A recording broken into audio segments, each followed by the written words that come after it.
Good evening, my dear children. I welcome you all in Sanskriti virtual class of chemistry. Today, the topics which we are covering in this video is that normality and formality. Yesterday, we completed with volume per volume percentage, weight per volume percentage, and for molarity. And today, we cover with two topics. So now, what is normality?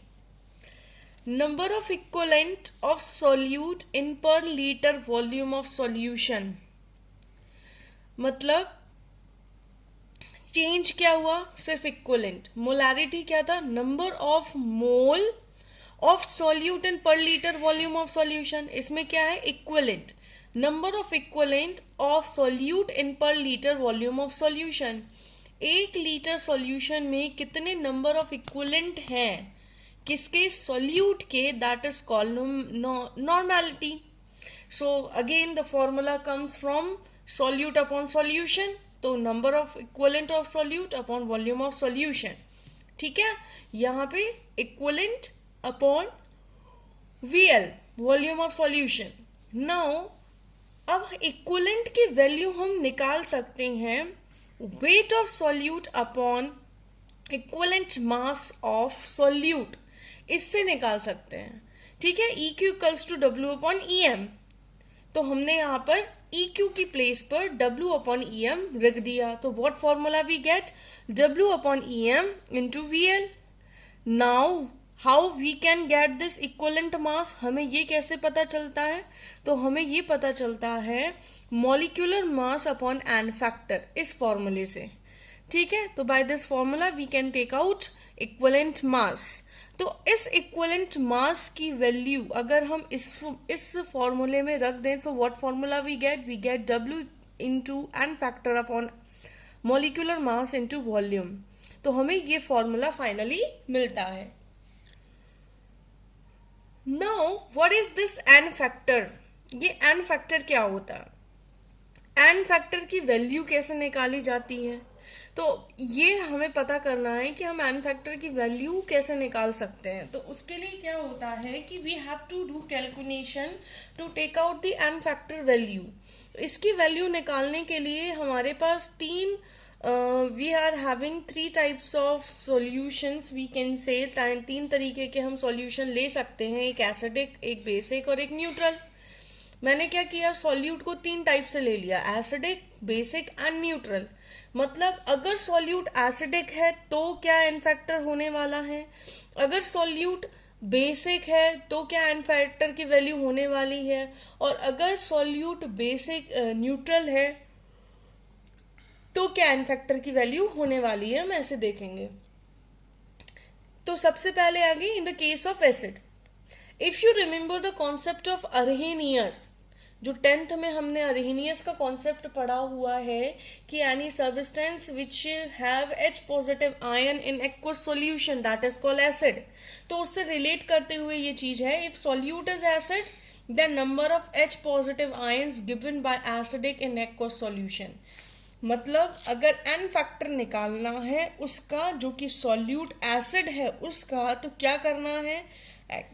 Aqueous solution में वो कितने H positive ion दे रहा है वो उसकी value होगी N factor की. फिर से समझो, सॉल्यूट अगर एसिड है और वो एक्वस सॉल्यूशन में H पॉजिटिव जितने दे रहा है वो उसकी वैल्यू होती है एन फैक्टर की. You can see here with the example CH3COOH equals to CH3COO minus plus H positive. So here it is giving 1 H positive. So what is the value of N factor? 1. अब हम HCl की बात करते हैं. So you can see it is dividing in 2 parts. H positive and Cl negative. तो H positive यानी कि N factor की वैल्यू क्या हो गई? 1. Now here you can see H2SO4. So here the value of H positive is 2. So N factor value is 2. So this is the in case of acid. And what about base? Base में term acid की जगह H positive ion की जगह क्या हो जाएगा? OH negative hydroxide ion, hydroxyl ion, sorry. So if solute is base, then the number of OH negative ion given by base in aqueous solution. Aqueous solution में base के बाद base में OH negative ion जो दिए गए हैं उनको हम क्या बोलते हैं, एन फैक्टर की वैल्यू। OH नेगेटिव जितने आयन दिए गए हैं उनको हम बोलते हैं एन फैक्टर की value. Here you can C that NaOH equals to Na positive plus OH negative. So how many OH negative ions it is giving? Only one. So the value of the solute N factor is 1. Now we are going to study in the case of salt means neutral position.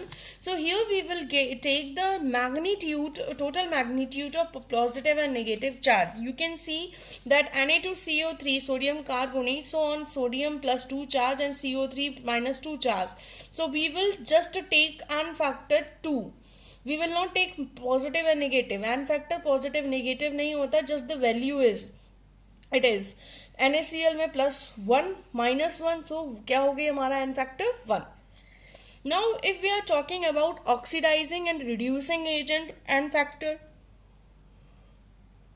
so if you have studied the redox reaction properly, so you can easily go to this oxidizing and reducing agent N factor number. कैसे? अगर आपको पता है कि if any, suppose यहाँ KMnO4 है, यहाँ लिखा है इसकी oxidation state +7 and here his its oxidation state is +2. सो +7 से +2 हो रहा है. So what is going on, oxidation और रिडक्शन. ये अगर आपको पता है क्या हो रहा है, +7 से +2 आ रहा है, यानी कि रिडक्शन हो रहा है, ये इलेक्ट्रॉन गेन कर रहा है, इसकी ऑक्सीडेशन नंबर कम हो रही है, ये इलेक्ट्रॉन्स गेन कर रहा है. तो it means it gains 5 electron. दोनों इलेक्ट्रॉनों में डिफरेंस कितना है, 5 इलेक्ट्रॉनों का. यहाँ +7 यहाँ +2, तो कितने इलेक्ट्रॉन्स का डिफरेंस है, 5. यानी मैग्नीज ने 5 इलेक्ट्रॉन ले लिए. तो जो 5 इलेक्ट्रॉन लिए जो डिफरेंस है, that is called N factor.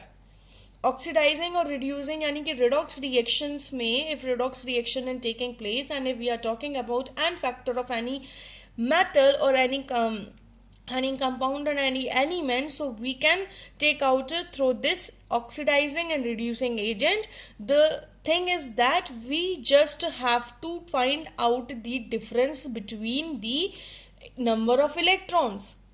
पहले इलेक्ट्रॉन्स और बाद के इलेक्ट्रॉन्स, यानी कि पहले चार्जेस बाद के चार्जेस को देखकर we have to find out the difference between number of electrons. That difference is called the number and factor of that particular KMnO4 compound. Okay, now if this is the inacidic medium, and now anyone can ask that what is the equivalent mass or N factor value of KMnO4 in acidic medium. acidic medium में KMnO4 की N factor की value क्या होती है? So now you are knowing that 5.